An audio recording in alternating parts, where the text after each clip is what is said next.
How's it going, everyone? Dread here. Today we're going to be talking about the charts. We're going to be all up in the charts, and I get asked a lot, what are you seeing? What are you doing with trading, etc.? And thought it'd be a good idea to just dig deep into it today and go through it. I'm not an expert trader by by any means, but I try my best and do all right. So thought I'd give a little bit of my perspective. Hopefully, it helps some people. So yeah, let's get into it. We'll start with Bitcoin. Bitcoin would probably be Bitcoin and Ethereum today would probably be a key thesis on what we're talking about today. So I normally trade on the 1 minute chart. I solely trade on. No, I'm joking. Let's have a look at daily. We'll start on the daily. So I started really paying attention to Bitcoin. No, we'll go to the 3 day. I really started paying attention to Bitcoin properly. We've been in this channel since January 2021, and it's no secret. We tested the upper band, came back down, tested the upper band, had a kind of a double top, and then we started hovering around the lower area of this big channel, this kind of yearly channel that was drawn out. And I really started paying attention once we was getting this pullback on the 3 day 200 moving average. So we had this test here. We got pushed below. Let's zoom in a little bit on that. So we came down back to the 3 day 200 moving average, pushed all the way down, wicked down, touched the bottom of the channel, and made our way all the way back up. Had a nice little bounce off of it. Came back down, the exact same thing. Tried to get pushed down, but bulls kept it all the way back up. Then we had another successful retest and another bounce up. A higher high here, and higher, looking like we was trying to get higher lows. But once we retested this was where I really started paying attention, because in my mind, once the 3 day 200 moving average broke, we were testing the bottom of this huge channel. So once we broke here, I pushed a lot of my trading positions into stables, and I was waiting to see what we would have here. So I stabled up here and then waited for what would happen around the bottom of the channel. It was pretty obvious to me that was where we were going.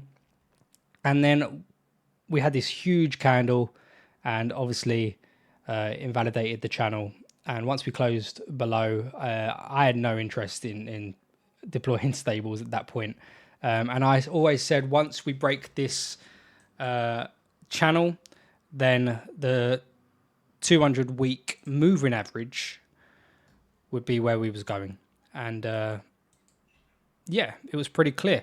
We tested these wicks here. We found a little bit of support. We were really trying. Price tried to get pushed up here. Bulls really tried to push it up, but got smashed back down. We had some big rejections here on the weekly around 30k. And then obviously we've had news now that Tesla was selling quite a lot in this area. And yeah, we've had further liquidations of Three Arrows Capital. The Lunar shit was going down at the time. So we've had these big candles. And once we got to the 200 week moving average, it was pretty clear to me that was where we was going once the channel broke. And once we retested these bottom wicks. But we didn't have any candle closes below here. So once we had a candle close below, it was pretty clear to me. So we did. We went all the way back to the 200 week moving average. Broke below it, which is not good, because as you can see in its history, we've never had a clear close below the 200 week moving average. We've had a little one here, but we had a very clear close, and now we've had let's go with clear ones. 1, 2, 3, 4 clear closes below the 200 week moving average, which is new territory. Okay, it's new territory. So I'm going to close my window real quick. Sorry, this is unprofessional, but if you are used to my streams, then you know that this is very unprofessional, and that's how I like it. I like that rawness, that stickiness. So we're below it. Now price is really it's retesting. So now we're trying to get above. We've pushed above. Is this today? This is the last couple of days, right? So yeah, last couple of days we've pushed above, and bulls are out in force at the moment. largely because of macro. We can see the S&P and the Nasdaq having a little rally as well of these lows, and also Ethereum with the merge, narrative, I would say, um, performing very well off these lows really. But Bitcoin itself, we're having a retest of the 200-week moving average. Now we've got 2 days to close above this. So 22.7, called it, 22.7, 28, 22.8. But we've got 2 days now, and we had a nice push above it, and things were looking very good. Now we're having a bit of a push back down. Bears are coming back and saying, you know what, ain't going to be that easy. And if we get a close below this, then that's something we really need to pay attention to. And if we delve in a little bit deeper on Bitcoin on the daily, we've had this kind of rising wedge that's been, you call it a rising wedge, kind of like a pennant. But we had this low, then we had a test at the high, back at the low, back at the high, had a test at the low, kind of pushed in, got invalidated. Then we pushed all the way back up. We broke out, but now we're pushed up against this big trend line that's come all the way from 50K. So we can see we had a test here. Well, this is where it started really. Then we had a test, rough little tests, had a push up, got invalidated, pushed all the way down, had a test here, got crushed down. And now we're back at this big downtrend line. And as you can see, there's 2 or 3 days now. We've had 2 days where we've tried to push above it, couldn't get above. And now we're in this kind of little sticky area here where we're above the outbreak of this kind of pennant. And now we're below the downtrend line. So we're in this kind of no man's land where something has to give pretty soon. Are we going to get this big push above? If we do, then I think it's very clear that we're retesting the kind of 28, 29 area. But if we don't, then this is just going to be kind of a fake out, and then we're going to drop straight back into. And if we do, then obviously that's not very good. So it's an interesting period on Bitcoin. And I think what's happening with Bitcoin at the moment is Ethereum's leading the charge. And Ethereum has a kind of a different setup to what Bitcoin has at the moment. So let's have a little look on Ethereum. Kind of the same setup with the 200-week moving average. Hasn't been as big of a deal for Ethereum. But we had these push below, and we've had this crack above, and Ethereum pushed way above its previous cycle top here, as has Bitcoin. So we've pushed all the way back, but Ethereum went much lower than the previous cycle top here, which was at 1450, roughly 1400. So Ethereum's looking a bit better, but it has more going for it in terms of its narrative with merge happening around, I think it's around September, maybe, I think it's September. So there's a lot more going for Ethereum. The narrative is a bit more bullish. And I feel like it's kind of dragging Bitcoin around with it. And I think Ethereum's kind of dragging alts around as well. We can kind of see it on a lot of them. If you look at NEAR, we're kind of replicating what Ethereum's doing at the moment. Aleph Zero had a little move as well. Quant kind of had a move before everything, which is a little bit different. But Ethereum's kind of pushing ahead, and Bitcoin and Ethereum, I would say more Bitcoin. Ethereum, as I said, has its own narrative, but Bitcoin is kind of following the macro at the moment. So if we have a look at the S&P 500. So S&P, we had this. Let's get rid of the. No, we can keep that on. So here's the top, 4,800. We had this push down, and then we've had this big rally back, and we can kind of draw this trend, these 2 touches. I like to have 3 touches, but we'll work with what we're given at the moment. So we can kind of draw this big trend line that's just out in the open at the moment, and we'll leave it there for future for future use. Then price really started to crunch down. So we can see here we had this breakdown, test, big push down, test here. We had a lot of tests here, crushed down, and then we retested and broke out. So this real kind of harsh downtrend, I would say, seems to have kind of come to an end with the S&P. Now again, this could be a fake out, and we could drop straight back into it. We haven't retested it at all yet. But the narrative is there for some people with the S&P and with the Nasdaq that with the Fed having a very furious stance on hiking. So the Fed are very hawkish at the moment. They're talking about 75 basis points hikes, maybe even possibly 100 basis point hike at the next FOMC meeting. It's looking more like 75 at the moment. But the Fed are talking about quantitative tightening. So quantitative tightening means they're going to be removing liquidity from the markets. And they're talking about $90 billion per month. Now, at the moment, they haven't really started removing that liquidity. They've actually been adding to their balance sheets. So people are starting to now get the feeling that maybe the Fed aren't going to do this. Maybe it's a lot of talk from Jerome Powell. Maybe it's a lot of talk from the Fed. Maybe this isn't actually going to happen. Maybe Jay Powell is talking a lot of talk, but it's actually the actions aren't there. So if the Fed really don't start removing liquidity like they're saying, then there's a lot of momentum that could be pushed to the upside, because basically quantitative tightening won't be happening.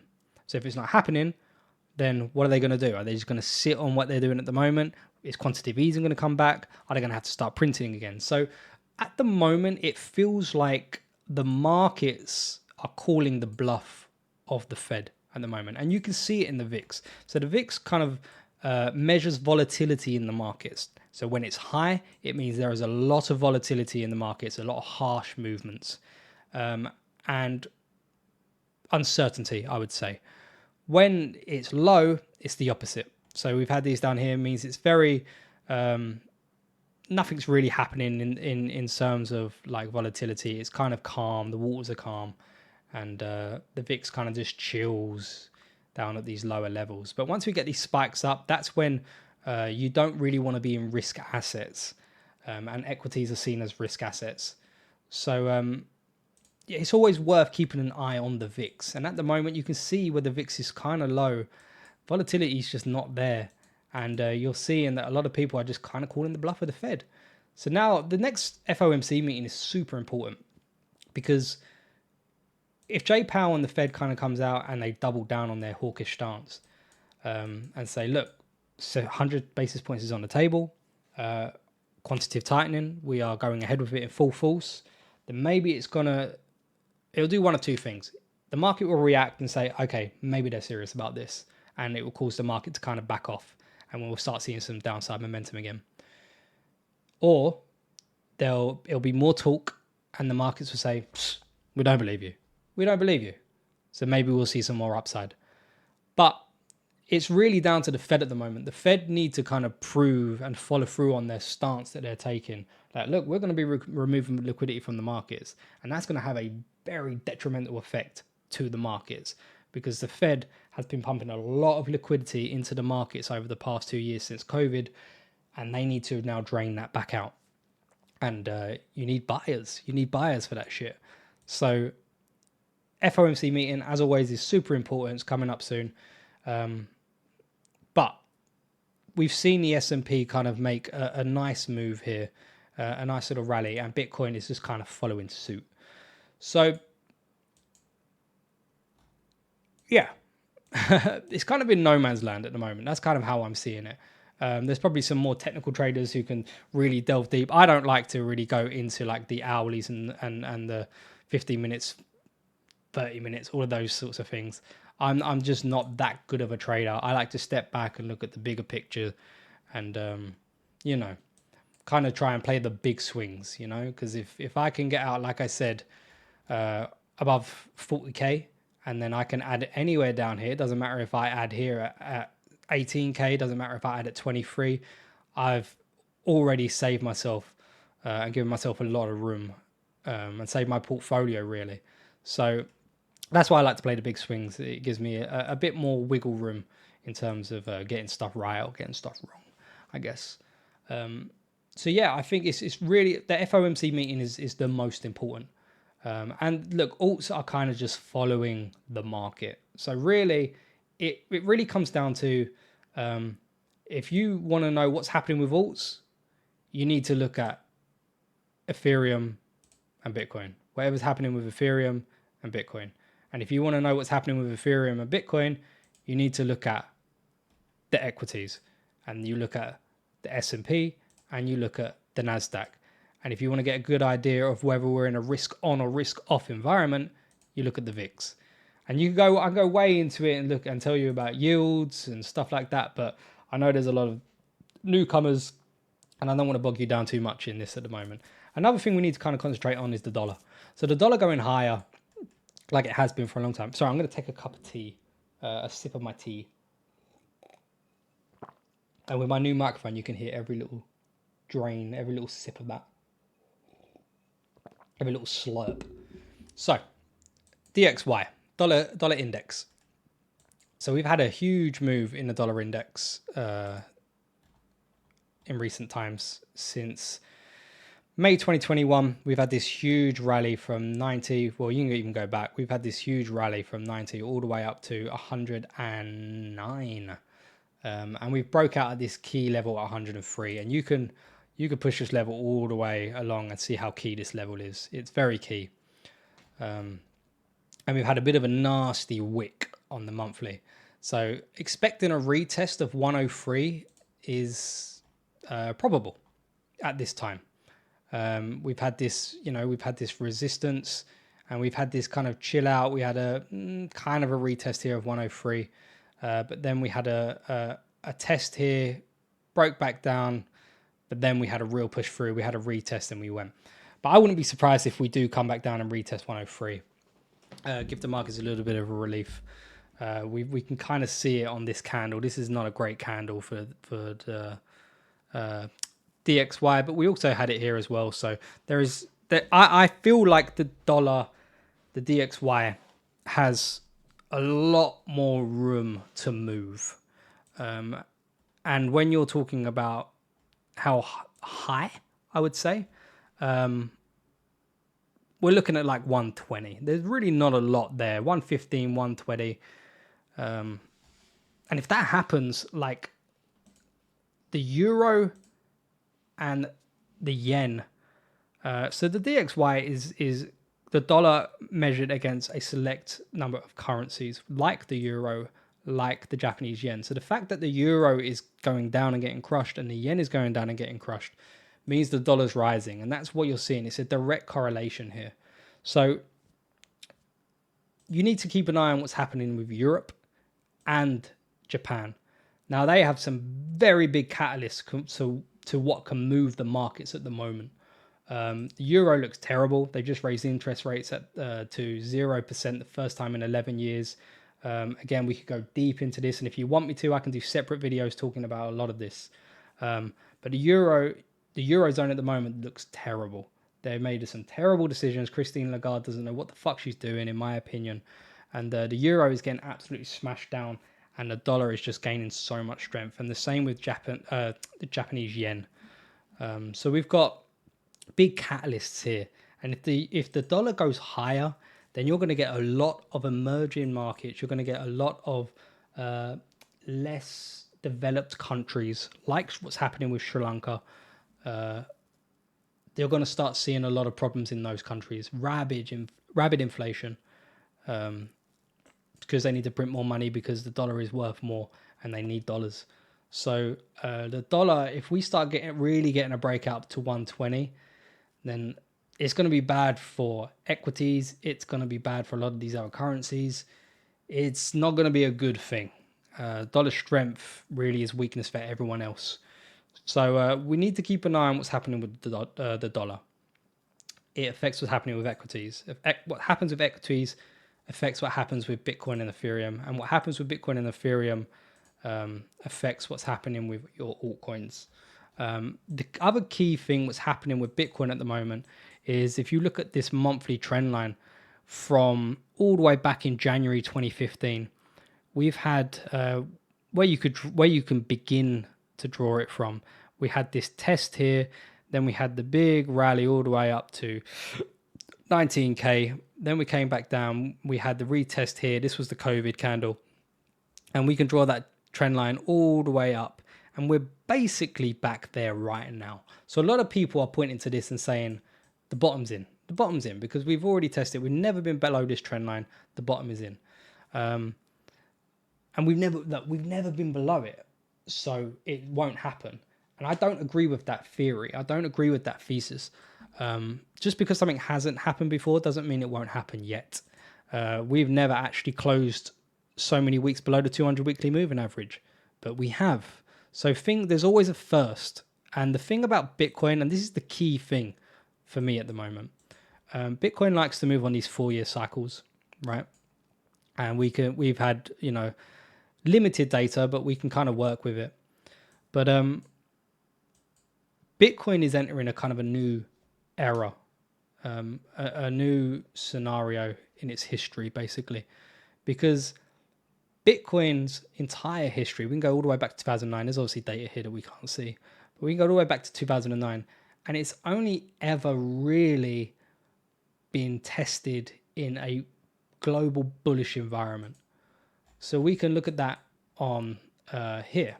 If you look at the S&P, 2009, when Bitcoin was born out of this housing crisis that just smashed markets, Bitcoin's birth is somewhere in here, right? Now look at this. It is just a bull run, a pure bull run. We've obviously had these pullbacks, but it's been a crazy bull run in equities. And there has been a lot of bubbles that have formed in this market since here because the money printer has been on. They have been printing a lot of money. And here, they started printing a shit ton of money. They printed, I think it was like 80% of the entire amount of dollars in existence in just this 2 years alone. So, you can see it in Bitcoin's charts, right? This is when they started, the Fed started printing a shit ton of money. And look at this bull run, right? Now, the S&P, NASDAQ, whatever you want to mention, has been in this crazy bull run this entire time. So has Bitcoin. So Bitcoin's been it's had perfect conditions to go higher because it's been a risk-on environment, and Bitcoin is the most risk-on asset out there at the moment.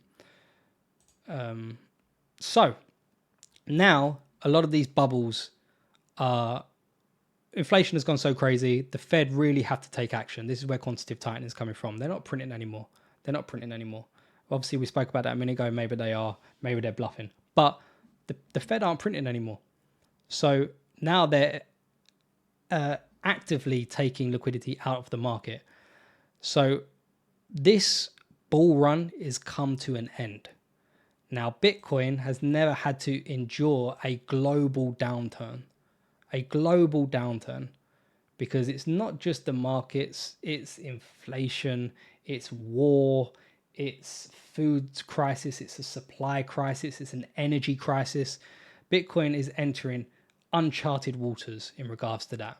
So we don't know how it's going to react. Maybe it's the perfect conditions for Bitcoin. We don't know. But just because something hasn't happened before doesn't mean it will happen this time. But it also means it might. We might get this breakdown below this trend line and start retesting these lower levels because we don't know, because Bitcoin's never had to go through this environment before. So everything's on the table at the moment. So that's what I want to get across. It's not just the fact that, we can look at past charts and say this will definitely happen because of this. Everything's on the table at the moment because this setup and the game is so different right now. And I think people need to kind of understand that and make better decisions based on that. So, that's just kind of what I'm seeing at the moment, what I'm talking about. Look, I can go into more detail and talk about oil, talk about yields, talk more about currencies, if you guys want me to. So you have to tell me whether you think that's a good idea. Obviously, we could even talk more about alts, but alts at the moment are just kind of following the larger trends at the moment. I guess apart from quant, who just kind of does his own thing anyway. So that's really what I'm seeing. I know it's a bit of a ramble, but my videos are a ramble. I don't write anything. I don't prepare anything beforehand. I just kind of go into it and let my brain fart all the information out. So hope everyone's having a good day. And if you've got any questions, either ask me under the video or down here we have the Bongamentals Discord group. You can scan the QR code and it will take you to the Bongamentals group, and you can join the group there. Or yeah, and you can ask me questions in there, and let me know if you want me to do more videos like this on charts and talking more about this stuff. We could go a little bit more in detail in terms of like looking at articles together and stuff like that. But you guys have to let me know what you want covered, basically. So hope you have a good day. I'm gonna go now. My tea's getting cold, so I'm gonna go make a new one. Yeah, and I'll see you in the next one. Bye.